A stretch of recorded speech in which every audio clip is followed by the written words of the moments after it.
June 23, 1943, North Africa, outside Kasserine Pass. The shadow arrived first, a geometric darkness sliding across the sand like a sundial hand marking the final hour. Private Thomas Brenner pressed himself into the shallow depression, his fingers white-knuckled around the unfamiliar metal tube resting across his shoulder. 43 pounds of American engineering shipped from Ogden, Utah, 3 weeks prior. A weapon whose official designation, M1A1 rocket launcher, meant nothing to the men who would soon call it simply the Bazooka, after a comedian's musical instrument that looked vaguely similar. The Panzer IV rounded the escarpment at 14 miles per hour, its engine roar swallowing every other sound. Brenner had been an insurance adjuster in Akron, Ohio. He had calculated risk for a living: automobile accidents, house fires, life expectancy tables.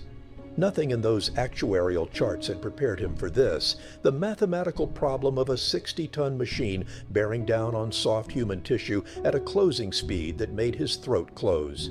His loader, a former high school chemistry teacher named Morris Goldman, crouched beside him, the rocket already positioned. Goldman's hands trembled. Not from fear, Brenner noted distantly, but from something else. Excitement. The man was grinning. Range? Goldman whispered. Brenner's training manual, studied under a flickering light in a converted goat barn, came back in fragments. Effective range, 150 yards. Maximum range, 400 yards. Optimal penetration angle, 90 degrees. 100 yards, Brenner said. Maybe 80. The tank commander's head was visible in the cupola, turning left, then right, scanning for conventional threats. Anti-tank guns, mines, other tanks. Not scanning downward, not expecting danger from a man in a hole with a pipe. This was the revolution, though neither Brenner nor the German tank commander yet understood it. For the first time in mechanized warfare, the equation had changed. The balance of terror had shifted. The weight of invincibility. To understand what happened in that moment, what was about to happen, requires stepping backward into a world where tanks represented something approaching invincibility on the battlefield. September 1939. The German Panzerwaffe rolled into Poland with 2,977 tanks. The campaign lasted 35 days. Polish anti-tank rifles, the standard infantry defense, fired 7.92 mm armor-piercing rounds that ricocheted off German armor like hailstones off a roof. Polish cavalry, horse-mounted lancers, charged tank formations in several documented instances, acts of suicidal courage that accomplished nothing except to feed the Nazi propaganda machine with images of Polish backwardness. By May 1940, when German armor crashed through the Ardennes forest and encircled Allied forces at Dunkirk, the psychological dimension of tank warfare had become as important as the mechanical. British and French soldiers described the sound of approaching panzers as paralyzing, a grinding metallic thunder that turned men's bowels to water.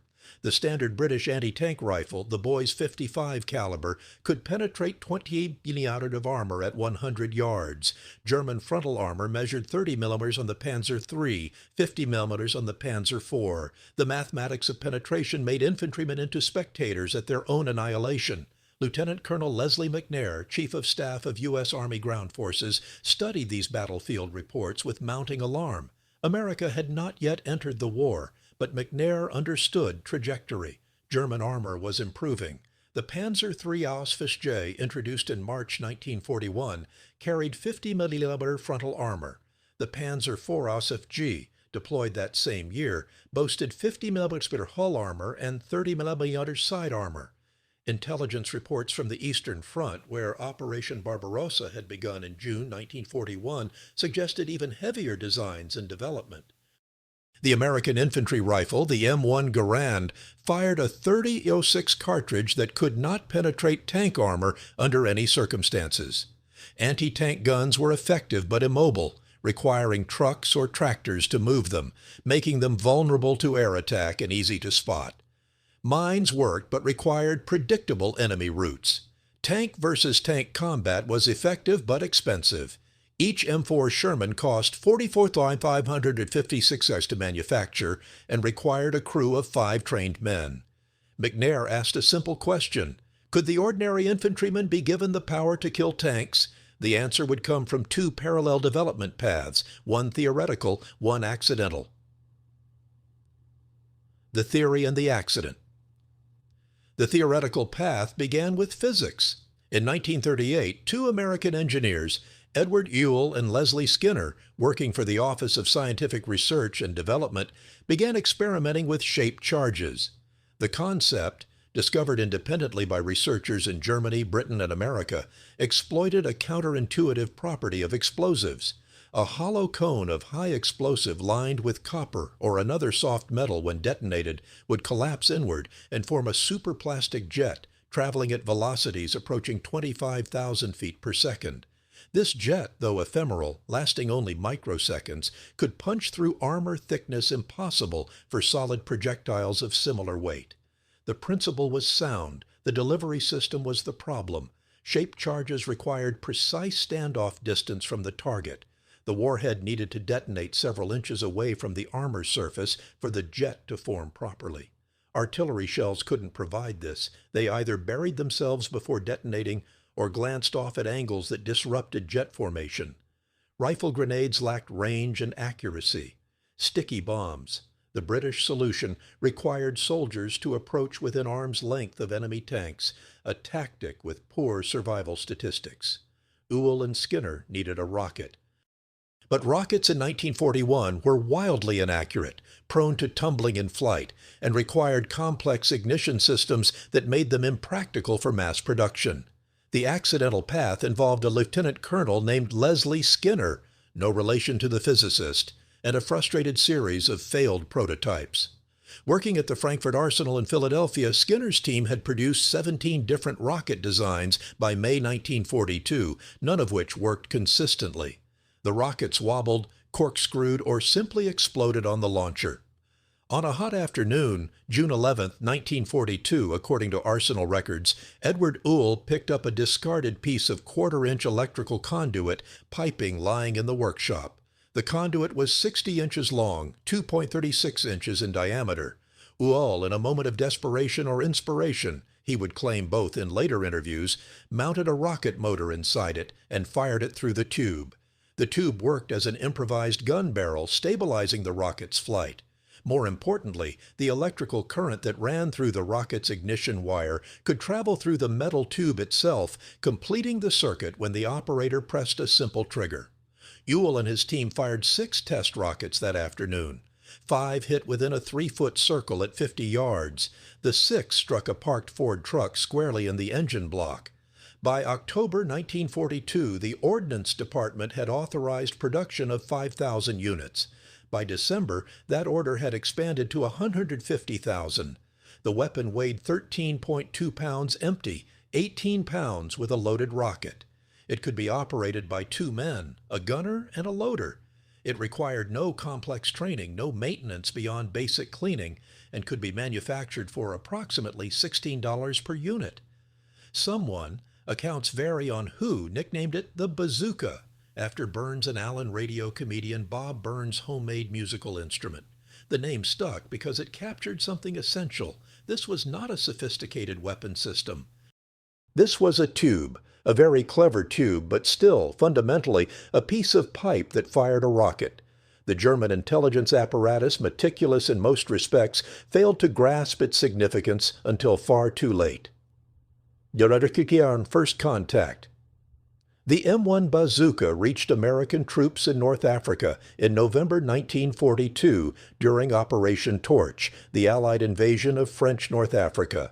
Initial shipments numbered only 500 units, distributed to select infantry companies as an experimental weapon. Most soldiers viewed it with skepticism.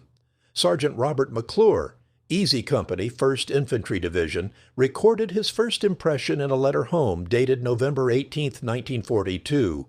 "They gave us a new toy today. Looks like someone attached a metal tube to a couple of hand grips. Nobody believes it'll do anything to a tank except make the crew mad." The first documented combat use occurred on November 26, 1942, near Tibourba, Tunisia. A platoon from the 1st Battalion, 18th Infantry Regiment encountered 3 Panzer III tanks supporting a German counterattack. Private John Doe, name redacted in official after-action reports, likely a security measure during the weapons classified phase, fired from a distance estimated at 75 yards. The rocket struck the lead Panzer III on the right front quarter, just below the turret ring. The shape-charged jet, forming in the microseconds after impact, punched through 50 millimeters of face-hardened steel. Inside the tank, the jet, now degraded into molten copper and steel fragments traveling at supersonic velocities, ricocheted through the fighting compartment.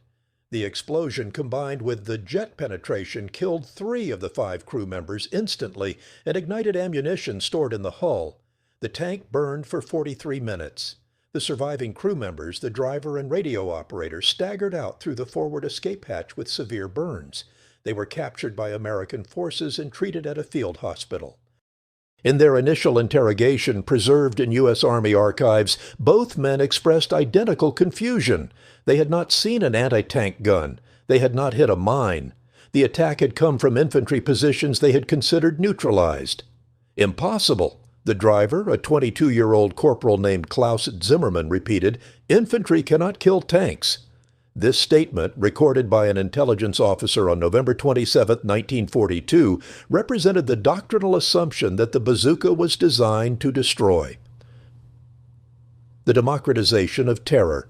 By January 1943, bazooka production had scaled to 30,000 units per month. By March, that number reached 50,000. The weapon was being issued not to specialist units, but to regular infantry companies, typically 6 bazookas per company, distributed to platoon sergeants and squad leaders deemed capable of remaining calm under pressure. Training took 4 hours. The manual, Technical Manual 9294, published February 1943, ran to 48 pages but consisted mostly of safety warnings and maintenance procedures. The actual firing instruction occupied 11 pages. Trainees practiced on stationary targets at ranges of 50, 100, and 150 yards. Qualification required 3 hits out of 5 shots at 100 yards. Corporal James Henderson, interviewed in 1987 for the Veterans History Project, described his training at Camp Polk, Louisiana. They set up old truck bodies as targets. You'd fire at them from different angles. The instructor kept saying, "Aim for the tracks, aim for the sides, aim for the rear." But honestly, we figured if you could get the rocket to go generally toward the tank, you were doing okay. It wasn't a precision weapon, it was a volume weapon. This phrase, volume weapon, captures the strategic insight behind the bazooka's design. The weapon didn't need to achieve a kill with every shot. It needed to make every tank feel vulnerable from every direction.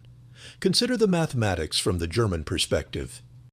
A Panzer IV Ausf G, the backbone of German armor in 1943, carried a crew of 5, cost 103,462 Reichsmarks to produce, approximately $25,000, required 1,200 man-hours of skilled labor, and consumed scarce materials, 400 kilograms of molybdenum alloy steel, 150 kilograms of tungsten for armor-piercing rounds, rubber for road wheels, and track blocks. A bazooka rocket cost $1.83 to manufacture. The warhead contained 1.5 pounds of pentalite explosive. The rocket motor used a simple solid propellant. Total manufacturing time, 14 minutes of semi-skilled labor. The exchange rate favored the Americans by a factor approaching 10,000 to 1 in economic terms. But the psychological exchange rate was even more devastating. German tank commanders from the Eastern Front to North Africa to Italy began reporting changes in infantry behavior. Previously, when tanks approached infantry positions, soldiers would retreat, surrender, or attempt to flee. By spring 1943, infantry increasingly held their positions. More troublingly, they were setting ambushes specifically designed to draw tanks into close-range encounters. A German after-action report from Tunisia, dated April 3, 1943, describes a typical engagement. Reconnaissance element encountered dug-in American infantry near Hill 609. Initial contact appeared light resistance. Upon commitment of armor support, 3 Panzer IV, 2 Panzer III. Enemy revealed prepared positions at ranges 50 while 100 meters. 2 Panzer IV disabled by unknown weapon, crew losses total, remaining armor withdrew. The unknown weapon designation appeared in German intelligence reports throughout spring 1943. The first captured bazooka, taken from American prisoners at Kasserine Pass in February 1943, prompted an urgent intelligence bulletin distributed to panzer units. The bulletin, marked "Secret," described the weapon's basic function but dismissed its effectiveness. Simple tube launcher, range limited, accuracy poor. Primary threat to lighter reconnaissance vehicles only. This assessment was catastrophically wrong, but it reflected doctrinal blindness. German armor doctrine, inherited from the successful campaigns of 1939-1941, assumed infantry would always be vulnerable to tanks. The possibility that the fundamental equation might invert, that tanks might become vulnerable to infantry, did not fit existing mental models. Kasserine and the shattering return, now to that moment. Private Thomas Brenner, former insurance adjuster, with the metal tube across his shoulder. The Panzer IV at 80 yards, closing. Morris Goldman, the chemistry teacher, grinning. Brenner squeezed the trigger. The electrical circuit completed. Inside the rocket motor, mounted in the tail of the 3.5-pound projectile, the ignition charge flashed to life. The rocket motor burned for 1/10 of a second, accelerating the projectile to 265 feet per second. The rocket left the launcher with a distinctive whoosh, not a bang like a rifle, but a rushing hiss followed by a flame that extended 6 feet behind the tube. The rocket flew straight for the first 50 yards, then began to wobble slightly, a characteristic of the M1's spin-stabilized design. Brenner had aimed at the tank's center mass. The rocket struck low and left, impacting the right front drive wheel and track. The shaped charge detonated on contact. The copper liner collapsed inward, forming the jet. The jet cut through the track assembly, the drive wheel mounting and into the hull side armor. The Panzer IV's side armor measured only 30 millimeters, inadequate against shaped charge penetration. Inside the tank, Oberleutnant Franz Müller, commander of the 2nd Platoon, 3rd Company, 10th Panzer Division, experienced the attack as a sequence of incomprehensible events. First, a sound like a hammer striking an anvil. Second, a flash of white light. Third, pressure, immense pressure in his ears, his chest, his eyes. Fourth, screaming. The jet had penetrated the fighting compartment and struck a stored 75mm round. The round's propellant ignited but did not detonate, a stroke of luck that saved 3 of the 5 crew members' lives. Black smoke filled the interior. The driver, blinded and panicked, threw the tank into reverse, attempting to back away from the ambush. Brenner was already loading his second rocket. Goldman had anticipated the sequence, had the replacement round positioned. 5 seconds to reload. The tank was backing away, engine roaring, track assembly damaged but still functional. Brenner aimed higher this time. The second rocket struck the turret side, 6 inches below the cupola. This penetration found ammunition stored in the turret basket. The secondary explosion blew the turret hatch open and sent a gout of flame 30 feet into the air. The surviving crew, Miller and 2 others, evacuated. They ran. Brenner watched them through the bazooka's simple iron sights, a 33-year-old insurance adjuster who had never fired a weapon in anger before January 1943, who had killed or severely wounded 5 men in 20 seconds using a weapon that cost less than a good suit. He vomited into the sand. Döden steh, the German response, recognition and panic. By June 1943, when Brenner's engagement occurred, German armor units had accumulated dozens of similar reports. The pattern was unmistakable. American infantry possessed a handheld anti-tank weapon capable of penetrating even heavy armor at close range. The simple tube launcher dismissed in February had disabled or destroyed 127 German tanks in North Africa by May, according to Wehrmacht loss reports. The response unfolded in 3 phases: denial, experimentation, and desperate improvisation. Phase 1. Denial, February-April 1943. Initial reports were attributed to mines, concealed anti-tank guns, or tactical errors by commanders. This denial reflected institutional investment in tank invincibility. If infantry could kill tanks with handheld weapons, the entire structure of mechanized warfare, the doctrine Germany had pioneered, was undermined. General Hans von Luck, commanding panzer elements in North Africa, recorded his frustration in his post-war memoir. Every loss was investigated. Every tank was examined after recovery. The evidence was clear, small caliber penetrations, consistent with the reported American rocket weapon. Yet staff officers in Berlin insisted we were exaggerating, that the weapon could not be as effective as we claimed. They believed their own propaganda about German technical superiority. Phase 2, Experimentation, May-July 1943. By May, denial became impossible. The captured bazookas underwent extensive testing at the Kummersdorf proving grounds outside Berlin. German engineers fired M1 rockets at captured Soviet and American armor. The results confirmed field reports. The shape-charge warhead could penetrate 80 100mm of armor under optimal conditions. The German army rushed its own shape-charge weapon into development, the Panzerschreck, tank terror, a direct copy of the American bazooka scaled up to 88mm caliber. But development, testing, and production would take months. German bureaucracy, despite wartime urgency, moved through established channels. Design review committees, materials allocation boards, production priority assessments, each step consumed time. Meanwhile, tanks were burning. Phase 3, Desperate Improvisation, August 1943 onward. Field commanders, unable to wait for proper solutions, began improvising protection. The solution they developed independently in multiple theaters became one of the war's most recognizable modifications. Schürzen, the side skirts. Schürzen were sheets of 5mm mild steel, mounted on brackets 150-200 mm away from the tank's hull and turret sides. The concept exploited a vulnerability in shape-charge physics. The warhead needed precise standoff distance to form its jet properly. If the rocket detonated against the skirt instead of the main armor, the jet would form in the gap and dissipate before reaching the hull. The first field-expedient skirts appeared in July 1943, welded onto tanks by maintenance crews using scrap steel from destroyed vehicles, fence posts, even road signs. A Panzer IV photographed near Kursk in August 1943 shows side panels made from Soviet railway track guards, bolted to the hull with improvised brackets. Official production of standardized Schürzen began in August 1943. By September, all new Panzer III and IV tanks left factories with skirts installed.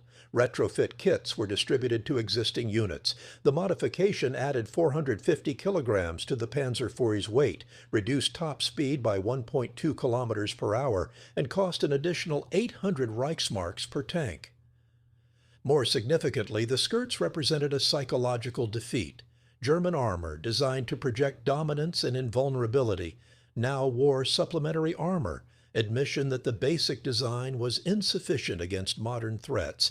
Tank crews called the skirts Zonplatten as fence panels, a contemptuous nickname reflecting their makeshift appearance. The tactical revolution. The bazooka's impact extended beyond simple tank kills. It fundamentally altered ground combat tactics on both sides. American tactical evolution. Infantry units developed bazooka-centric ambush tactics. The standard technique, refined through experience in Italy and France, involved three elements. 1. Channeling. Use mines, obstacles, or terrain to force tanks into predictable routes and slow their movement. 2. Ambush positions. Place bazooka teams in concealed positions with overlapping fields of fire, typically at ranges under 100 yards. 3. Volume fire. Multiple teams engage simultaneously, overwhelming the target's ability to respond. A training manual from the 3rd Infantry Division, dated November 1943, describes the ideal setup. Position 6 bazooka teams in a 180-degree arc around the expected enemy avenue of approach. Teams should be hidden in buildings, behind rubble, in ditches, any cover that allows first shot opportunity. On command, all teams fire simultaneously, reload, and fire again immediately. Target priority, tracks and sides first, then turret. This was infantry warfare reimagined. Previously, infantry defended against tanks by avoiding engagement. Now, infantry actively hunted tanks, setting traps designed to bring armor into close-range killing zones. The psychological impact on American soldiers was transformative. Corporal Eugene Petrarca, 36th Infantry Division, Italy, 1944. Before the bazooka, when you heard tanks coming, your stomach dropped. After, when you heard tanks, you started thinking about angles and distances, made you feel like a predator instead of prey. German tactical adaptation. German armor doctrine had to account for omnipresent close-range threats. Standard tactics evolved to minimize bazooka exposure. 1. Infantry screening. Never advance armor without infantry support, walking ahead to identify ambush positions. 2. Overwatch. Tanks advance in teams with one tank stationary and covering while others move. 3. Standoff engagement. Use the Panzer V's superior 75mm gun to engage enemy positions from ranges beyond bazooka effectiveness, 300+ yards. 4. Urban avoidance. Bypass cities and towns where possible. Rubble created ideal bazooka ambush sites. These adaptations worked but imposed costs. German armor, designed for breakthrough and exploitation, was now constrained to cautious, methodical advance. The blitzkrieg tempo, rapid penetration, encirclement, collapse of enemy resistance, became impossible when every alley and hedgerow might conceal tank killers. Tank Commander Hans Becker, 2nd Panzer Division, interviewed in 1979. After 1943, we approached every village like a fortress. The Americans, the British, they all had the rocket tubes. You couldn't roll through anymore. You had to dig them out, building by building. Took hours what used to take minutes. The weapons slowed us to infantry speed. Statistics and the industrial reality numbers tell the story that anecdotes illustrate. American bazooka production, 1942-1945, 1942, 15,000 units, 1943, 350,000 units, 1944, 485,000 units, 1945, 112,000 units, war ended August. Total, 962,000 M1, M9 bazookas. Rocket production, 1942-1945. Total, 15.6 million rockets.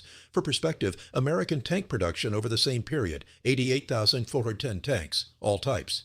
The U.S. manufactured nearly 11 bazookas for every tank produced. German armor losses attributable to handheld anti-tank weapons, including bazookas, Panzerfaust, Piat. 1943, estimated 340 tanks, 8% of total losses.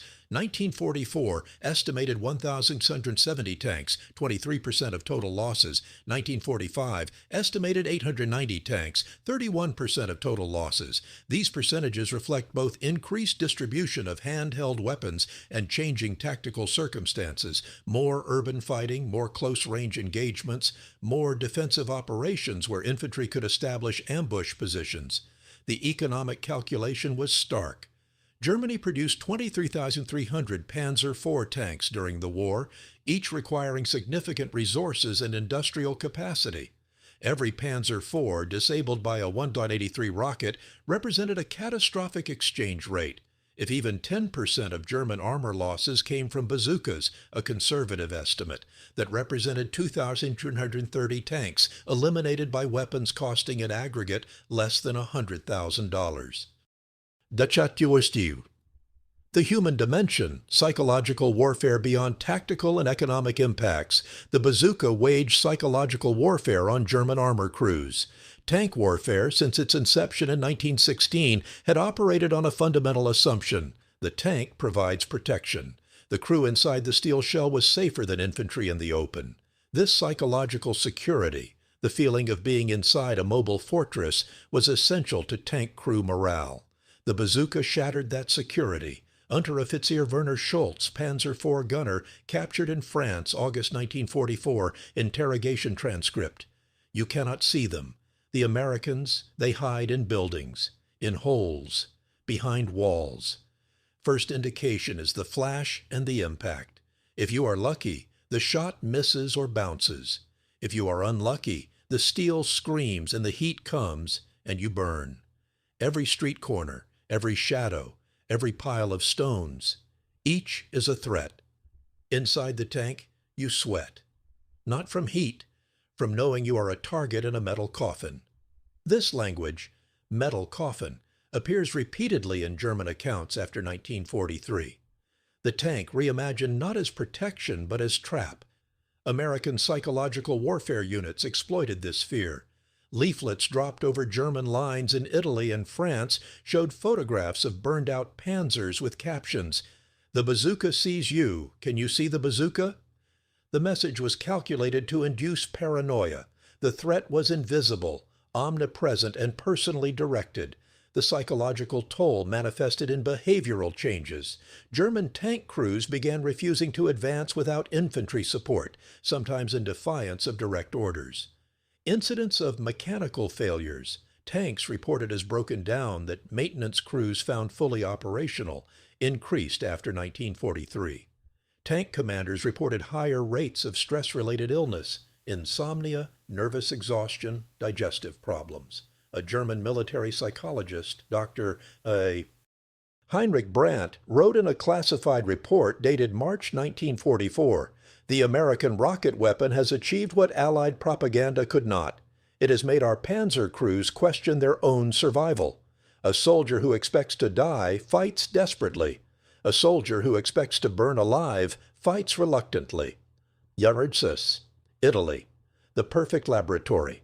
The Italian campaign, launched with the invasion of Sicily in July 1943 and continuing up the peninsula until Germany's surrender in May 1945, became the perfect laboratory for bazooka tactics. The terrain, mountainous, urban, crisscrossed with rivers and medieval villages, created constant close-range engagements. At Monte Cassino during the 4-month battle from January to May 1944, American and Allied forces used bazookas extensively in urban warfare. The town of Cassino itself, reduced to rubble by artillery bombardment, became a three-dimensional maze where sight lines rarely exceeded 50 yards, ideal bazooka range. Sergeant Michael Romano, 34th Infantry Division, described house-to-house fighting. You'd hear a tank coming down the street. Everyone grabbed weapons. The bazooka team positioned on the second floor, window facing the street. Rest of us provided suppressing fire to keep German infantry back. Tank rolls into view. First shot aimed at the track. Immobilize it. Second shot into the engine compartment if possible. By the third shot, the crew usually bailed out. If they didn't, you kept shooting until they did, or it burned. German records from the 1st Parachute Division defending Cassino note 23 tanks disabled or destroyed by infantry rocket weapons between February 15th and March 15th, 1944, a loss rate higher than from conventional anti-tank guns.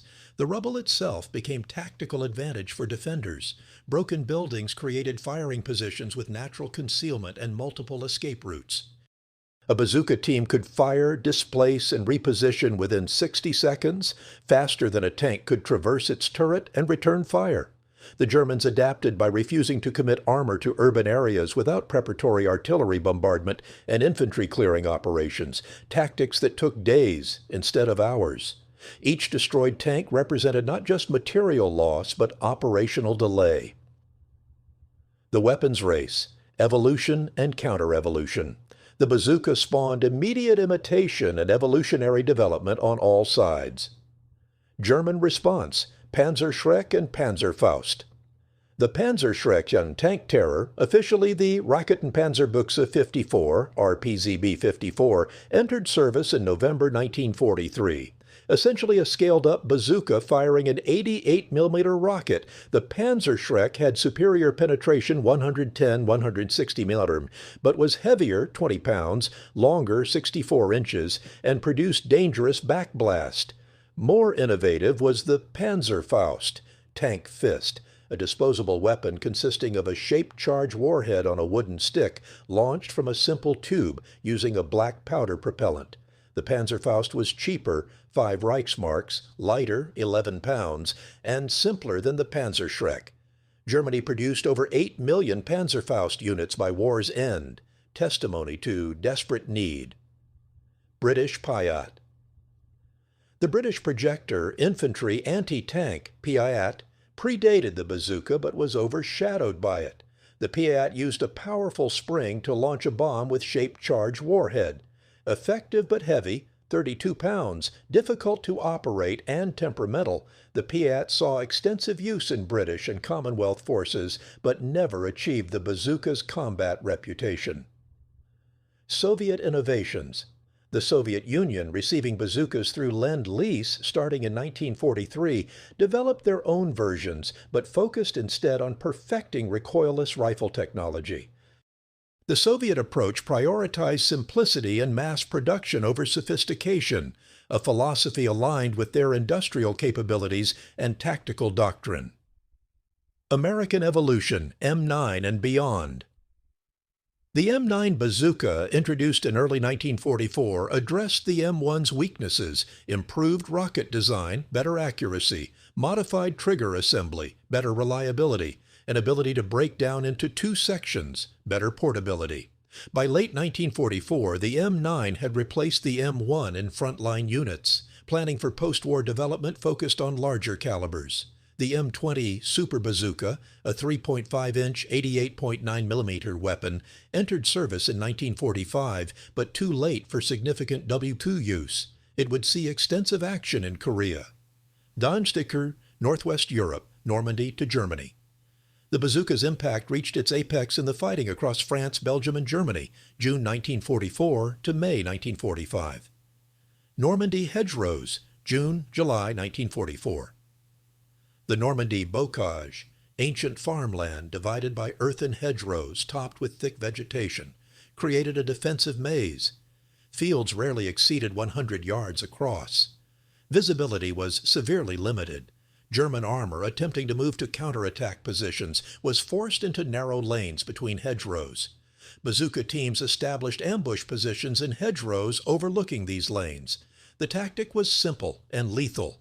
Allow the tank to advance into the kill zone, then engage from multiple sides simultaneously. Company After Action Report, 116th Infantry Regiment, July 8, 1944. Destroyed 3 Panzer IV tanks in coordinated bazooka ambush. Enemy armor approached down sunken road, unable to maneuver due to terrain.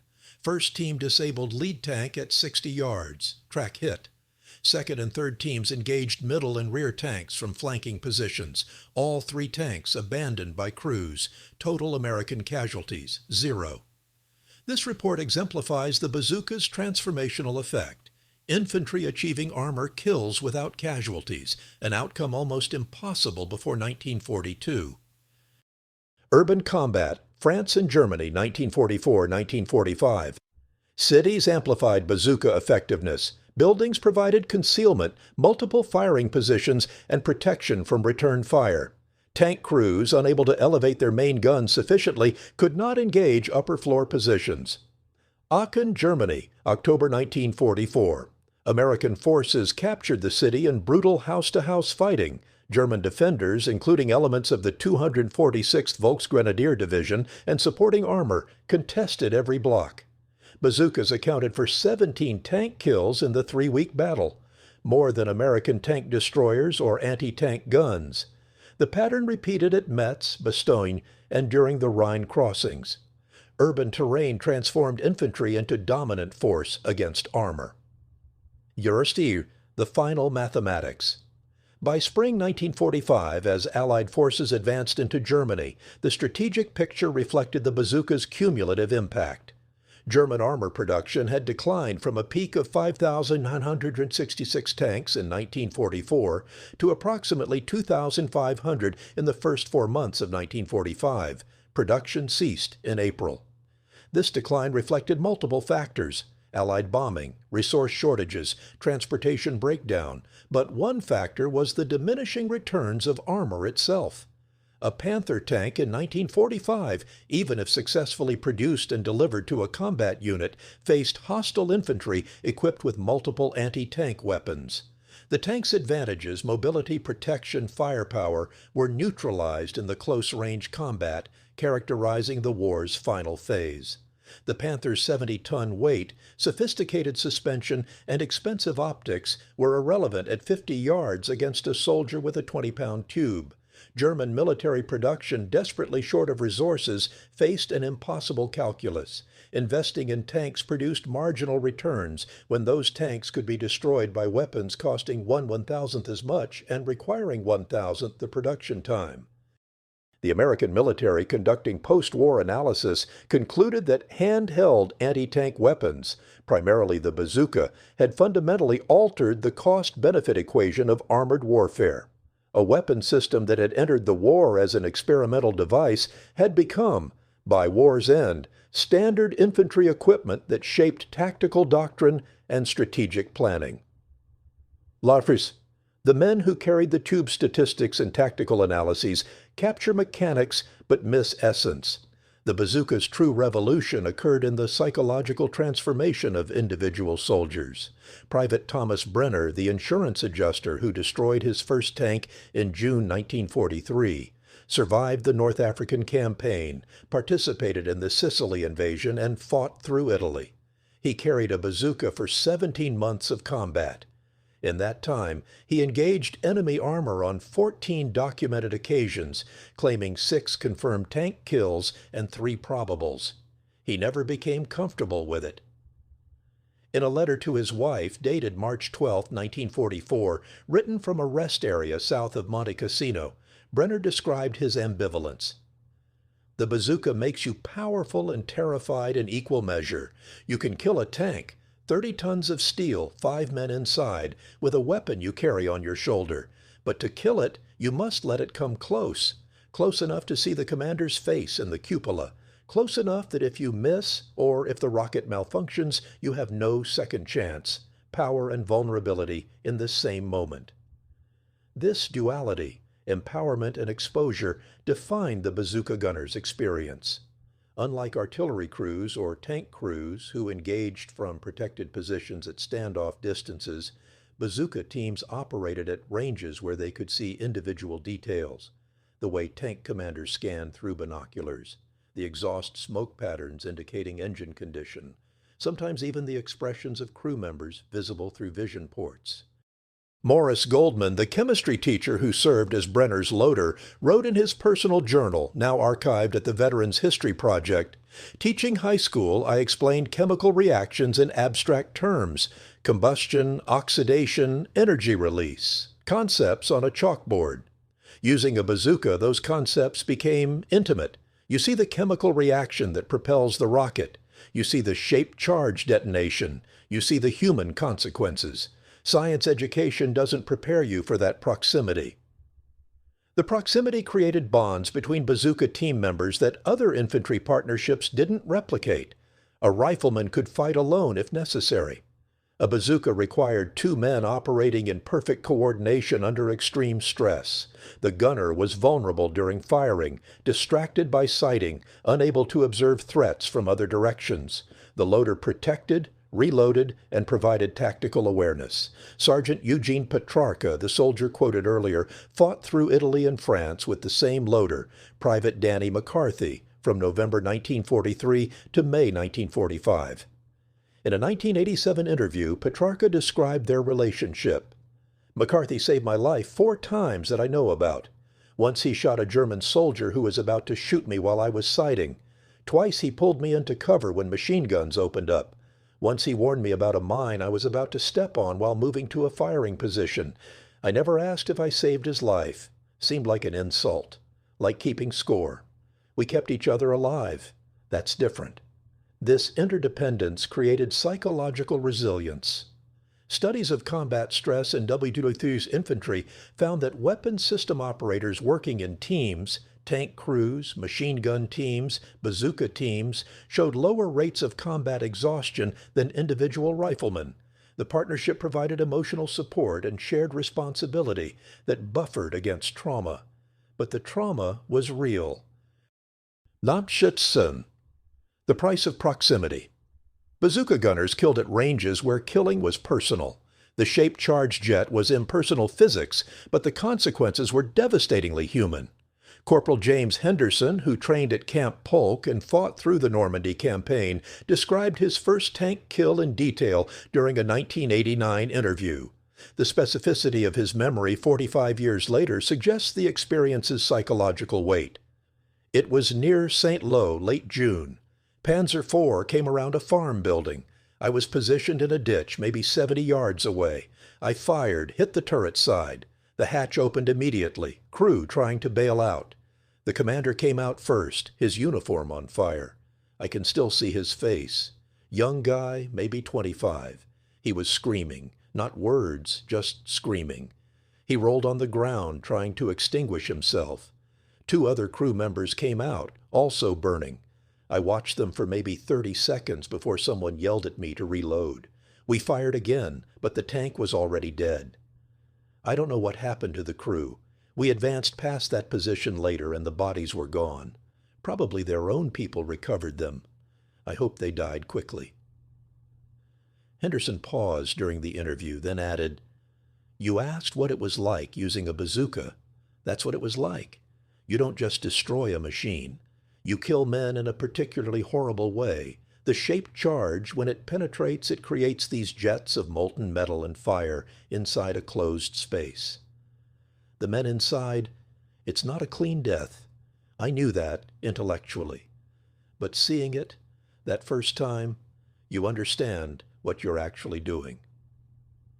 The ethical dimension troubled some soldiers more than others. Goldman, the chemistry teacher, wrestled with it in his journal. I volunteered for the Bazooka team because I wanted to contribute something technical, something beyond rifle shooting. I understood the physics. What I didn't understand was the moral weight. In teaching, I emphasized that science is neutral. Chemistry doesn't care how it's used, but using chemistry to kill, you realize there's no neutrality. Every rocket I load, I'm participating in burning men alive. Necessary? Probably. Just? I believe so. Clean? Never. Others compartmentalized more successfully. Petrarca asked about the ethics of burning tank crews, responded pragmatically. Those tanks were trying to kill my friends, my squad, my platoon, my company. Every tank we destroyed meant American kids going home alive. You can't think about the enemy crew as people with families and hopes. Not in the moment. Maybe later, after the war. But during? They're the enemy, and you kill them however you can. The U.S. Army, aware of the psychological toll, rotated bazooka gunners when possible. Standard practice called for soldiers to spend no more than 6 months in bazooka teams before rotating to rifle squads. This practice recognized that the stress of repeated close-range anti-tank engagements exceeded normal infantry stress. But rotation was policy, not reality. Experienced bazooka teams were too valuable to break up. Men like Brenner and Petrarca carried bazookas for entire campaigns because they were good at it and stayed alive. Evidence of both skill and luck. Schönebrunn, German Perspectives. The View from Inside. Understanding the bazooka's impact requires examining it from the receiving end. Hans Becker, the tank commander quoted earlier, provided extensive testimony in his 1979 interview. Becker commanded a Panzer IV in the 2nd Panzer Division from August 1943 through the Battle of the Bulge, where he was captured in January 1945. His account offers insight into how the bazooka changed German tactical thinking at the crew level. Before the American rocket weapon became common, before mid-1943, tank command was about exploitation. You broke through enemy positions, then drove deep into rear areas, causing chaos. Speed was essential. You accepted risk because enemy infantry couldn't harm you significantly. After the rocket weapon, tank command became about survival. Every advance required infantry clearance first. Every position might hide a rocket team. You moved slowly, overwatched constantly, avoided close terrain. The psychological shift was profound. You went from predator to prey. The tank changed from offensive weapon to defensive platform. I lost 3 tanks to the American rocket, 2 in France, 1 in Belgium. The first time, July 1944, near Caen. We were moving through a village supporting counterattack. Rocket came from a building, 2nd floor, hit our right side, penetrated the hull. Our radio operator died instantly. The driver was burned badly. We evacuated and the tank burned. Total time from impact to evacuation, maybe 20 seconds, felt like hours. The second time I was more fortunate. The rocket hit the Schürzen, the side skirt. The warhead detonated there instead of on main armor. Blast effect stunned us, but no penetration. The skirts saved our lives. The third time, December 1944, during Wacht am Rhein, what you call Battle of the Bulge, rocket came from a foxhole we thought was empty. Hit the engine compartment. Engine fire, but crew unhurt. We abandoned the tank. Walked back to German lines. 3 days later, I was captured by American infantry. You ask what I thought of the American weapon? I respect it. Simple, effective, cheap. Very American, practical instead of sophisticated.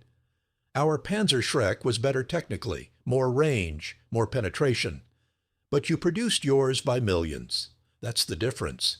You armed every company, every platoon. We couldn't do that. By 1945, even our infantry didn't have enough Panzerschreck and Panzerfaust to defend properly. Becker's testimony reveals key insights. The skirts, Schürzen, did provide protection, but imperfectly. The psychological impact persisted regardless. German tank crews operated under constant stress that American armor crews fighting an offensive war against less well-equipped opposition didn't experience to the same degree.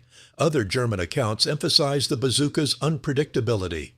Unteroffizier Werner Schultz, interviewed as POW in August 1944, "You never knew when attack would come. Could be from front, from side, from behind. Could be from ground level or from second floor window. Could be an open field or in dense city. The weapon was everywhere, made every mission feel like entering a trap." This omnipresence, the sense that threat could materialize from any direction at any moment, created sustained psychological strain that degraded combat effectiveness even when actual attacks didn't occur. The technical legacy. The bazooka's design influenced anti-tank weapon development for decades. Its core innovation, a simple tube launching a rocket with shaped charge warhead, became the template for generations of shoulder-fired anti-tank weapons. Post-war developments included M20 Super Bazooka, 1945, 3.5-inch caliber, 160mm penetration, used extensively in Korea against Soviet T-34 tanks. M72 Law, light anti-tank weapon, 1963. Disposable one-shot weapon, direct descendant of bazooka concept, used in Vietnam and beyond. RPG-7, Soviet 1961. Perhaps the most successful bazooka descendant, produced in tens of millions, used globally in every conflict since the 1960s. AT-4, SMAW, FGM-148, Javelin. Modern American systems incorporating sophisticated guidance, yet still fundamentally shaped charge warheads launched from man-portable tubes. The basic physics haven't changed. Shaped charges remain the most efficient method for penetrating armor. Man-portable delivery systems remain tactically valuable. The bazooka's 1942 design, updated with modern materials and electronics, defines current infantry anti-tank capabilities. Military theorists analyzing the bazooka's impact identified it as an example of disruptive technology, innovation that doesn't improve existing systems incrementally, but creates entirely new capabilities that change fundamental relationships. The bazooka disrupted the tank's dominance just as the tank had disrupted trench warfare in WWI. Normandy to Berlin, the culmination. By early 1945, as Allied forces crossed the Rhine and advanced into Germany, the accumulated effects of bazooka deployment had reshaped the battlefield. German armor, once the Wehrmacht's decisive arm, now operated under crippling constraints. A Panther tank, 75 tons, 700 horsepower, sophisticated fire control, was neutralized by terrain that brought it within bazooka range. Urban areas, forest trails, mountain roads, any environment limiting visibility to under 200 yards became tank death traps. American infantry, increasingly confident in their anti-tank capabilities, adjusted tactics accordingly. Rather than avoid enemy armor, units established blocking positions designed to channel tanks into kill zones. The bazooka transformed infantry from passive victims of armor into active hunters. Lieutenant Colonel William Darby, whose Ranger battalions fought through Italy and France, observed in a tactical report dated February 1945, "Infantry no longer fears tanks. This represents perhaps the most significant psychological shift of the war. When infantry believes it can kill tanks, it holds ground instead of retreating. When tanks know infantry can kill them, they advance cautiously instead of exploiting breakthroughs. The balance has fundamentally changed. The Rhine crossings in March 1945 demonstrated this new balance. German armor, attempting to counterattack Allied bridgeheads, encountered prepared bazooka positions. At Remagen, where the Ludendorff Bridge was captured intact, German tanks attempting to destroy the bridge were engaged by bazooka teams positioned in bunkers and buildings on both sides of the river.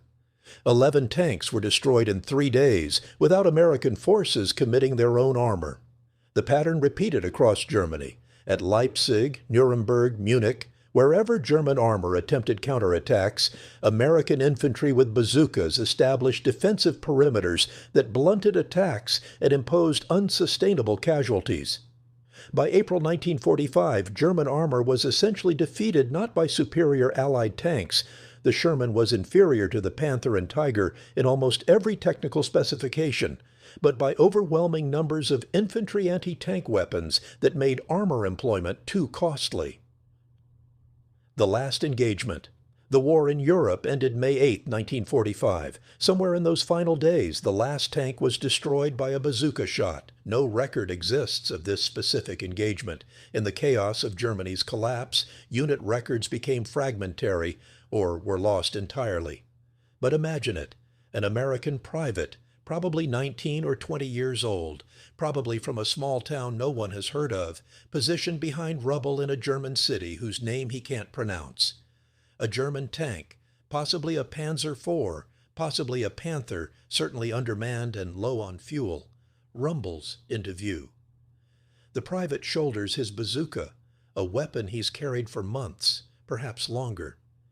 His loader, another teenager from another anonymous town, positions the rocket. The private doesn't think about historical significance. He thinks about range, angle, wind. He thinks about his squad leader's instructions, repeated countless times. Wait until it's close. Aim for the tracks or sides. Don't miss. He doesn't miss. The rocket flies true. The shaped charge detonates. The tank stops. Maybe the crew evacuates. Maybe they don't. The private and his loader displaced to a new position, standard procedure. Hours or days later, Germany surrenders. The private goes home. Eventually he becomes a middle-aged man, then elderly. He marries, has children, works an ordinary job. The bazooka gathering dust in a surplus store somewhere means nothing to younger generations who never faced enemy armor, but in 1945, in that moment, he participated in a revolution. Not a political revolution, but a technological and tactical one. A revolution that made the ordinary infantryman for the first time in mechanized warfare, the equal of armor. Thomas Brenner's return. Private Thomas Brenner, the insurance adjuster from Akron who began this narrative, survived the war. He returned to Ohio in October 1945, resumed his career, married his high school sweetheart, and lived until 1997. He spoke rarely about his combat experiences. His children knew he'd fought in North Africa and Italy, but few specifics. His wife knew nightmares woke him occasionally, always the same images. Tanks burning, men screaming, the metallic smell of the bazooka's backblast. In 1993, at age 73, Brenner participated in the Veterans History Project. The interviewer asked about the bazooka's significance. Brenner, who had spent 50 years calculating insurance risk, responded with characteristic precision. The bazooka changed the equation. Before it, an infantryman facing a tank was playing a game he couldn't win. The tank had all advantages: armor, firepower, mobility. The infantryman had hope and determination, which aren't enough against 60 tons of steel. The bazooka gave us a chance. Not a guarantee. Many good men died carrying bazookas. But a chance. In combat, that's everything. When you have a chance, you fight differently. You fight to win instead of just fighting to survive. Did it win the war? No. Industrial production, air power, naval superiority, Soviet sacrifice, those won the war. But did it change how infantry fought? Absolutely. We stopped being victims of armor and became threats to armor. That psychological shift mattered. Brenner paused, then added, I destroyed 6 tanks that I know of, maybe more. Inside those tanks were men, Germans, but men. Somebody's sons, brothers, fathers. The bazooka made me powerful enough to kill them from 70 yards away. That power came with a price. You carry those deaths. You calculate them differently than an actuary calculates risk. Every night, for 50 years. The interviewer asked if he regretted his actions. Brenner's response, regret? No. They were the enemy. It was war. If I hadn't killed them, they might have killed my friends, my squad. I did what was necessary. But understanding that something was necessary doesn't make it easy. The bazooka gave me power. It didn't make using that power painless. Conclusions. The democracy of killing. The M1 bazooka represented in final analysis a democratization of military power. Before its development, anti-tank capability required specialized equipment operated by specialists, artillery pieces manned by artillery crews, anti-tank guns requiring transport and positioning, tanks requiring extensive training and support. The bazooka distributed anti-tank capability to ordinary infantry. The training requirement was minimal, hours instead of months. The cost was negligible, dollars instead of tens of thousands. The deployment was universal, every company, eventually every platoon. This democratization had strategic consequences. Germany's armored forces, designed as elite spearhead units operating with relative impunity against infantry, found themselves constrained by mass-produced weapons in the hands of average soldiers. The elite, mass imbalance that characterized early war operations inverted. German tactical sophistication and technical superiority were countered by American industrial capacity and pragmatic engineering. The broader lesson transcended WFE. Military technology, when democratized, shifts power balances in ways that strategy and doctrine struggle to accommodate. The bazooka prefigured later developments: man-portable surface-to-air missiles democratizing air defense, precision-guided munitions democratizing strike warfare, drones democratizing reconnaissance and targeting. Each innovation made capabilities previously reserved for specialists available to general forces. Each changed fundamental relationships between force types and tactical options. The bazooka didn't end the tank's military usefulness. Tanks remain relevant in modern warfare, but it ended the tank's invulnerability to infantry, and in doing so, changed the psychological and tactical dynamics of ground combat permanently. Epilogue, Memory and Metal. 60 years after WFE's end, a historian visited the German Tank Museum in Munster, Germany. Among the restored vehicles, Tigers, Panthers, Panzer IVs in pristine condition, one Panzer IV remained unrestored, preserved in combat-damaged condition. The right side showed evidence of shaped charge penetration. 2 holes, approximately 3.5 inches in diameter, one low near the track, one higher on the hull side. The edge of each hole showed the characteristic pedaling of shaped charge damage, metal pushed inward by supersonic jet. The museum placard provided context. Panzer IV Aus FRG, destroyed near Anzio, Italy, April 1944. Damage consistent with American M1 bazooka. Crew casualties unknown. Visitors photographed the tank. School children climbed on it. Tour guides explained its technical specifications, its combat role, its historical significance. Few noticed the 2 small holes that had ended its war 70 years earlier. Fewer still considered the men inside when those holes were punched through steel. Fewest of all thought about the American soldier who fired the shots, probably dead now, if he survived the war at all. The tank remains, preserved behind glass. The bazooka that killed it is probably in a museum somewhere else, labeled and cataloged. The men who fought inside and against the tank are mostly gone, their memories dispersed into archives and fading recollections. What remains is the legacy, a simple tube ingeniously designed, cheaply produced, widely distributed, that changed how wars are fought.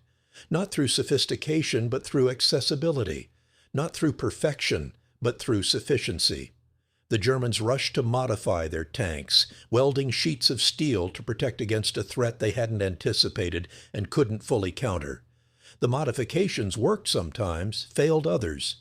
But the psychological damage was permanent. The average infantryman, armed with a 20-pound tube and trained in an afternoon, had become an armor killer. The revolution was complete.